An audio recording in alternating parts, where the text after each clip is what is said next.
everybody. This is your girl Tamika. It's your boy E-Rock now. And listen, we've been married for 23 years. 23, working on 24. Pray for us though. You know what? We keep it real. We keep it raw. And we keep it uncut. All day. And so this is Marriage Takeover. Listen, guys, we are so excited. We are in a new season. It's a new season. It's a new day. Go ahead. I'm sorry. Anointing. Come, you ain't got to overdo me like that. We're not doing that. So no. So we are new season, first month of September, brand new, and we're excited about it. It's the fall, NFL, college football. We're back at it. I know. We got football season. We got the kids going back to school season. Oh, man. Lord. We have all kind of stuff going on. And so in COVID. Right. And then we also it's also National Suicide Awareness Month. Yes. And so we wanted to do some things just because it's a new season. It's a new season. We're trying to level up here at Marriage Takeover. We're leveling up, yo. We're leveling up. To do something a little different than what we've normally done in the past. And so we are bringing on an expert for today's session for us to really talk about suicide awareness, depression, mental illness, and what we can do to help our loved ones in this time.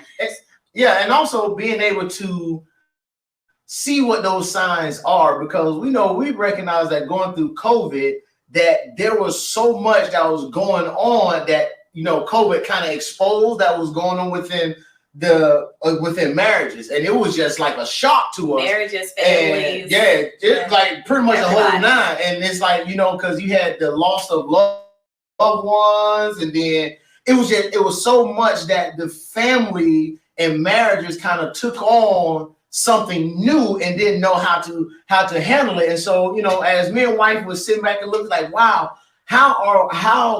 what can we do to help people to understand or recognize those signs? Because like how you had lost a loved one during this time, and so it was like, wow. So it was like I had to sit back and like, I need to pay attention to what's going on, right? Because you want to be able to catch those earlier signs. And so we're grateful to have great friends that are well versed in areas like that and who are experts. So today we have joining us Diane Jones, who is a licensed therapist. She is also the owner and the founder of the Lotus Wellness Group. And we're going to be talking about mental health today and mental wellness. So welcome, Miss Diane Jones. Thank you so much for joining us. Welcome. We're so happy to have you. Welcome. We are so happy to have you. Happy to be here. Awesome. So September is National Suicide Awareness Month, right? And so we wanted to open up the floor to an expert just to kind of tell us, how we can affect change.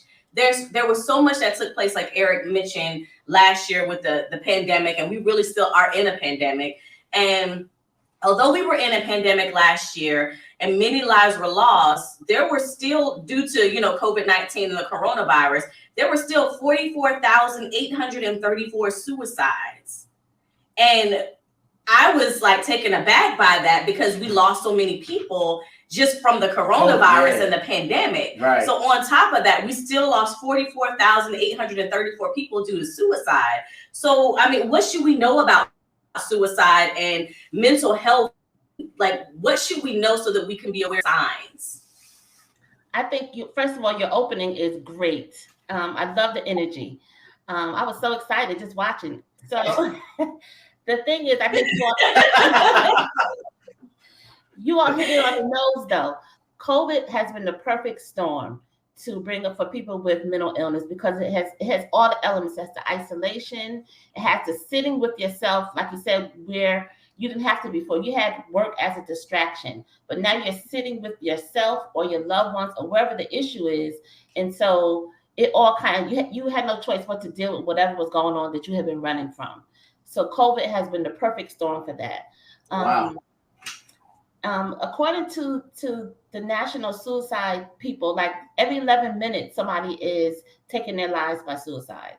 So wow. Even in the time we'll be together today, there may be 2 suicides that happen. So it's a serious thing that happens. But I think some of the things that we look at, we know already, we just don't know is that. The first thing I want to say though is, don't be afraid to ask the question to your loved one, Are you thinking about harming yourself? We're afraid we think if we say the word suicide, we're going to somehow suggest it. No, they need an avenue to talk about it. People are afraid to talk about it because we think we're going to somehow encourage it. So don't be afraid to ask the question.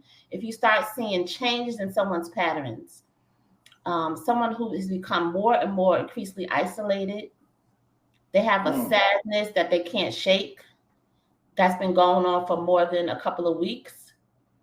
If you notice that they're having no interest in things they used to find interest in, the everyday things, their friends, like they don't want to talk, they don't want to do things they used to have interest in, they no longer have an interest in. They're either some of the signs also could be overeating or undereating. Look out for somebody who starts to sell all their things. Overeating, undereating. Okay. Am I going too fast? Oh wow. No. I'm just. This is like.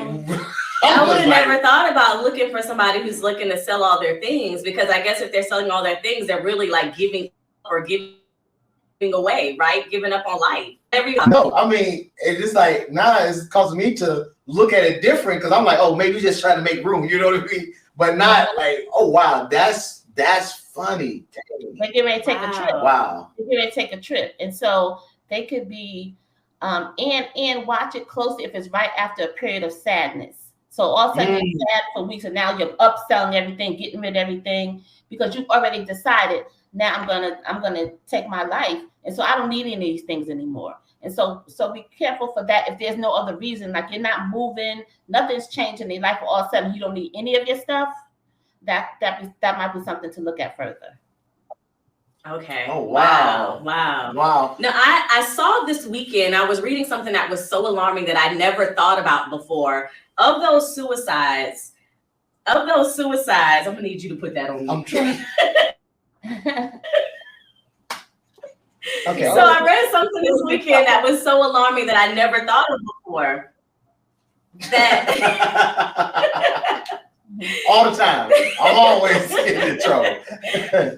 So that men have a higher percentage rate in suicides than women.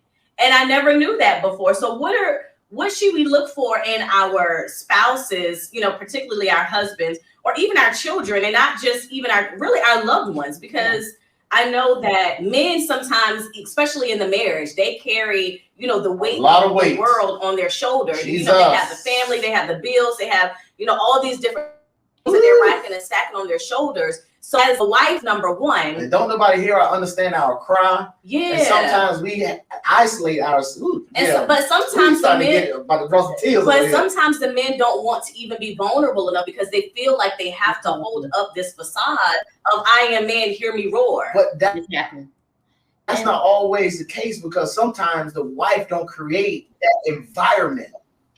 Go ahead. Well, that could be a whole nother show. Diane? That could be a whole nother show. Can you hear me?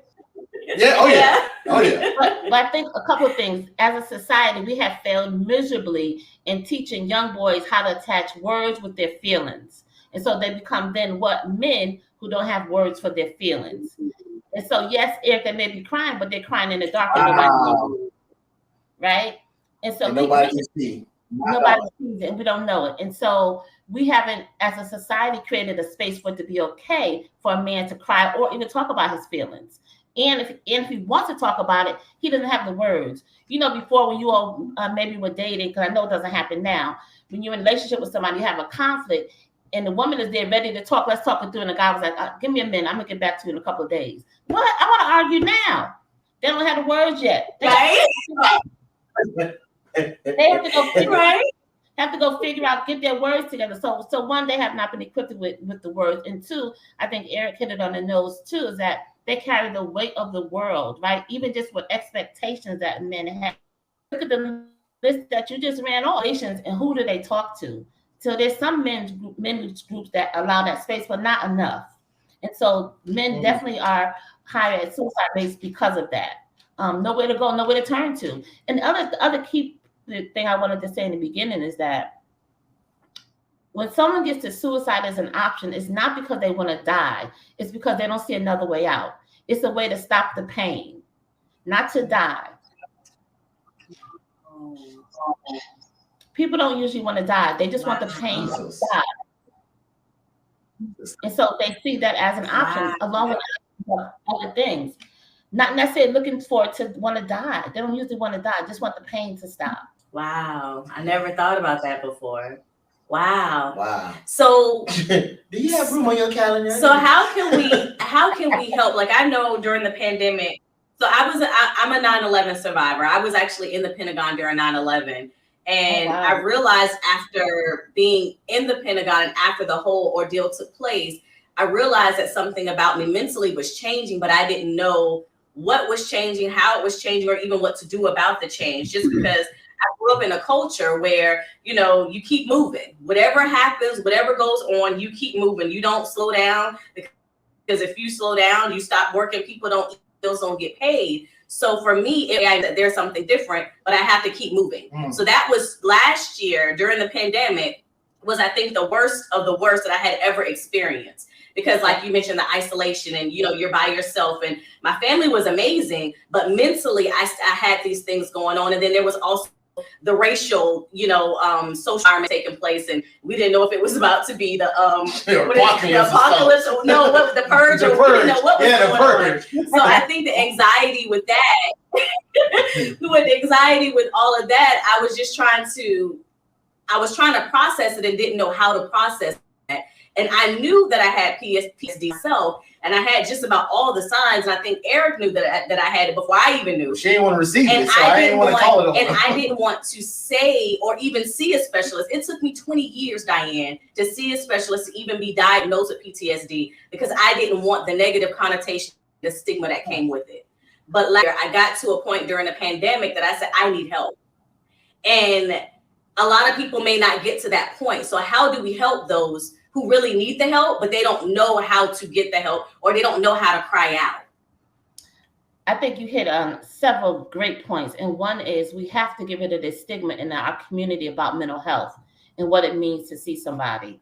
And that keeps a lot of people from help. But like you, last year, the perfect storm with COVID, with the depression, anxiety, losing people, the grief, the stress of like, am I going to die? Am I going to catch COVID and die too? Like all those triggers cause people to reach out for help. And so most therapists that I know were overwhelmed last year with people reaching out and calling for help, because people just got to a breaking point. But we shouldn't have to go that long and suffer that long by ourselves before we reach out for help. But if you see a loved one who, most of us are living with PTSD, just from things we experience in our life, in our communities. We don't call it that, we don't name it, but we have all the symptoms and we're living with it. But encourage your loved one to get help. Like you're not crazy if you get help, but eventually things may happen if you don't get help. And so we want to prevent it and just present it as having a conversation with somebody. We can't continue to be our loved one's therapists and psychologists. There are people who are trained to do that. You're not going to be able to carry that load.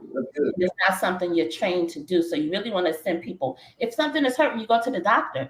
Like if something is going on in your mind, go to the people who are trained to deal with your mind. We created this whole stigma around it when it doesn't have to be.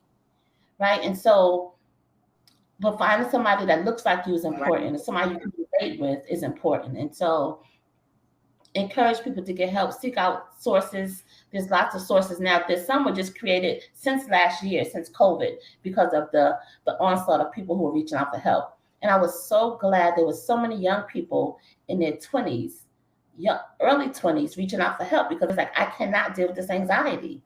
And so I was so excited about that. But we have to get people help early when we start to see signs that something is different in them. Something happened in them. Something happened to them.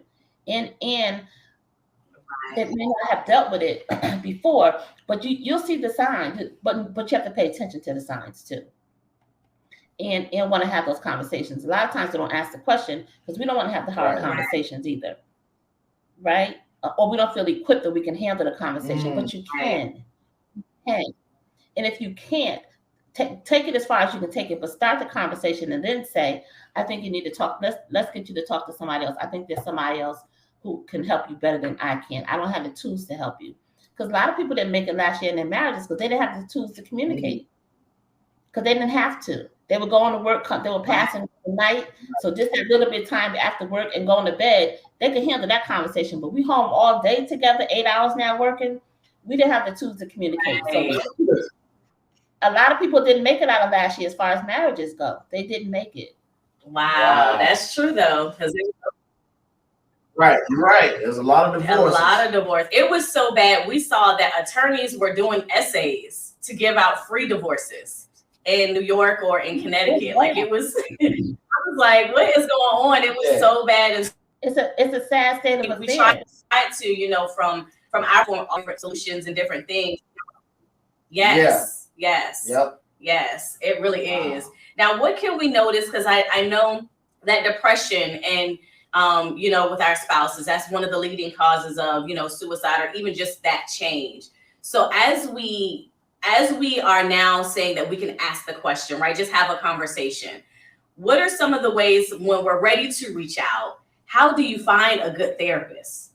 Because I'll tell you, just having charted that journey last year, I no longer see my therapist. She's a great woman, but I think that I've outgrown where we started. And the challenge I've heard from so many people is that it's so hard to find a good therapist. And it took me almost 3 months when I was ready. It took me almost 3 months just to reach out to find the one. Well, I can tell you right now, I know one that you can reach out to, which is Diane Jones. You can reach out to her at the website. Wait a second, sweetheart. Let her answer the question first. Okay. Sorry, my bad. I know a good one. I'm talking to him right now. Praise Lord.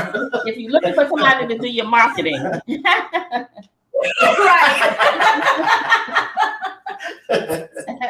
Right. But to make it.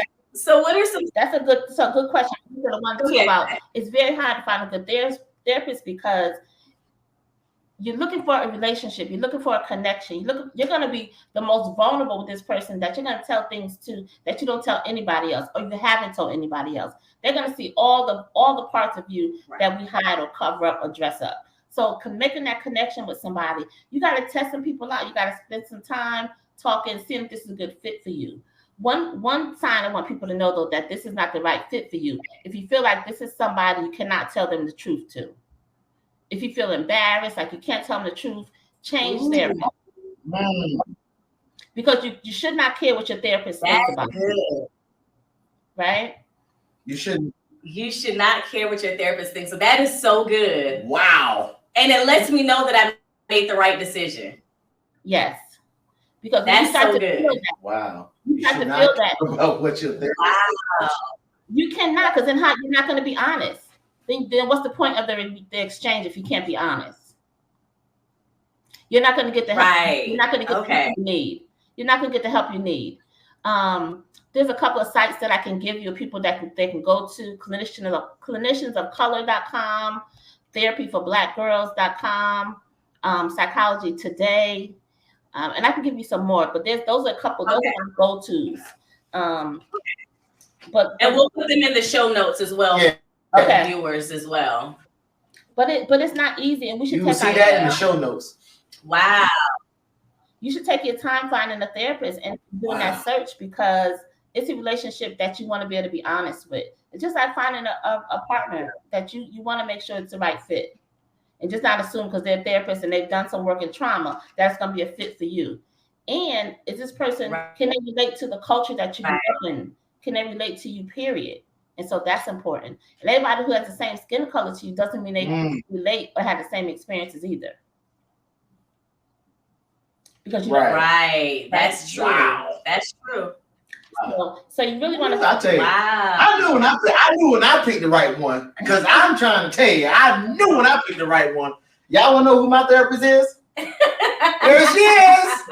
Hi. That is funny. So, no, thank you so much. I want to also open the floor up to you because, again, you are a licensed therapist, and I want to make sure that we honor you in this space. Thank you for what you do. Yes. For the people, thank you for about what you're doing now with the Lotus Wellness Group. and what you have coming forward. We're going to show the website as well as you are telling us what you're doing in that space. Okay. So currently, as Eric mentioned, I have a private practice.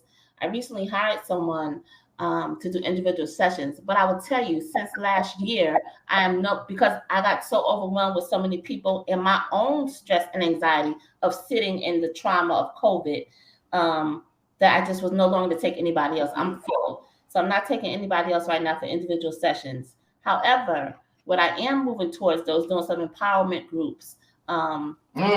Because she's full, she's doing good. We're doing some empowerment groups with women around I think another thing that happened last year too is that people realize I'm not that happy. I'm not that happy with my life.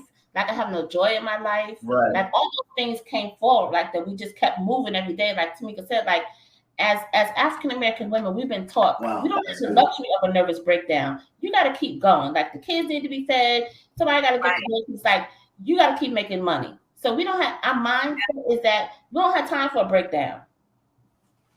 Right. And so COVID allowed us to be able to sit still, even though we were working from home. True, you're right. You're absolutely right. Yeah. And so that's the difference in why the numbers are not so low, but lower for women in suicide, because we've been taught we got to keep going. So there's that, which also has its own detriment. So I want to give women an opportunity to talk about when's the last time you had joy in life? Do you even know what that looks like? Do you even know what makes you happy anymore? Because we've become so lost in our everyday life and world that we lose ourselves and we have lost ourselves. So doing some groups on that, and then also doing some women's retreats in Mexico, as well as some couples retreats. So that's what's coming up. Yeah. In Mexico? Watch out now. I might put a wig on and slide down there myself. You will not do that. That is not what we're doing. Right. No, but we absolutely should. And I know we were talking too as well, but we will absolutely make sure that we're connecting with you as well for a marriage retreat out in Mexico, because I know you just did that move. And I'm excited about what you're doing. Yes. And how can people find you if they want to know more about you, if they want to follow you on social media? How can they find you? So I have a YouTube page that I have been documenting this journey. And it's also at this point under my name, still the Lotus Wellness Group. So that's the YouTube name. And then other than that, they can just go to thelotuswellnessgroup.com. And I have a contact page on the website. And they can email me and I will definitely get back to them. Awesome. Awesome. Oh, I will give you Go ahead. I will give you my 800 number also that we can put in the notes too. People can reach out to me that way too. Okay. Oh, sweet. Okay. So my homegirl Diane, if you can just give us a quick recap of the things that we need to look for in our mate, our spouse, and our mate. Yeah. So first thing is someone who's talking about wanting to die. They have also a fascination with wanting to die. Like, I don't want to be here anymore. Always talking about I'm tired. I can't do this anymore. Look for those little word cues too. Two, they've lost interest in things that they used to find interest in. Their daily activities, things that they used to find they love to do, they no longer want to do, have interest in, have been more prone to isolation. They don't want to talk. They don't want to be around people. They've lost interest in their appearance. They don't care how they look. They may not take a bath or shower for a couple of days. They may overeat or undereat. They just seem like they're in a state of despair. There's a sadness that they can't shake, and it's lasting longer than usual. Someone who is at high risk is someone who's also tried suicide before. They're at high risk. You want to keep an eye on them. Somebody who's just had a recent traumatic event.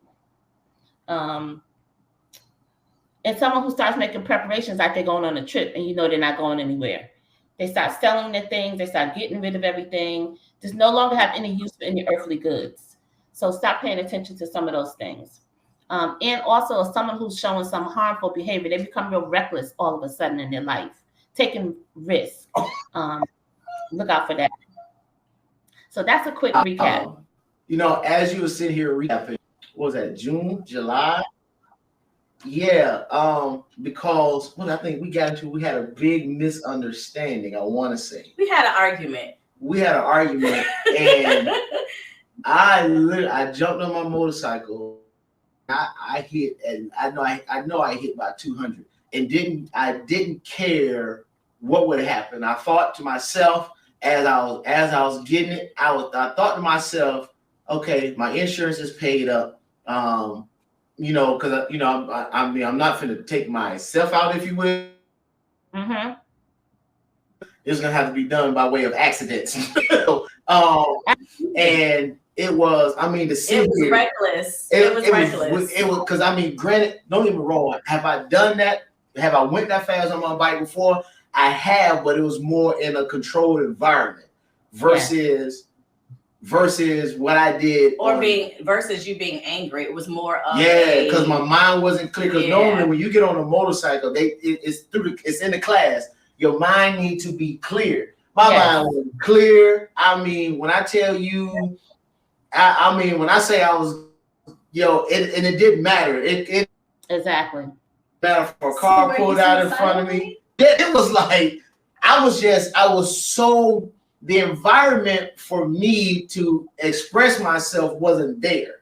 And the only thing I was so angry to where I jumped on my bike and when I took off. I know I went over 180 because the last second that I had looked down, my speedometer wasn't moving anymore because it had reached its max. And so, and I was just, and I was still, and here I am, I'm going this fast, and I still remember thinking, okay, insurance is paid up. If anything jump out, I'm good. Lord, am I good? Am I ready to go home? I'm so serious. And it was just like all of a sudden. And I was just like, wow. So when you was going through that recap, I was like, oh my God. So that is what that looks like. Cause I was like, yo, right. It was crazy. I think I might have been out for an hour, 3 hours. It was crazy. And even that night, I'm still surprised how reckless I was riding. I'm still surprised I still made it home. Exactly. It was wow. I think I see Diane tells you I gotta set another appointment. I keep trying to tell y'all, Marriage Takeover is not perfect. We all deal with our life situations, and I think that's the reason for the platform. Exactly. Because we want to make sure that we're transparent. We want to make sure we're helping other couples. Wow. And so as a result, we have to help ourselves first in order to help other couples. So absolutely. Diane, you have been phenomenal.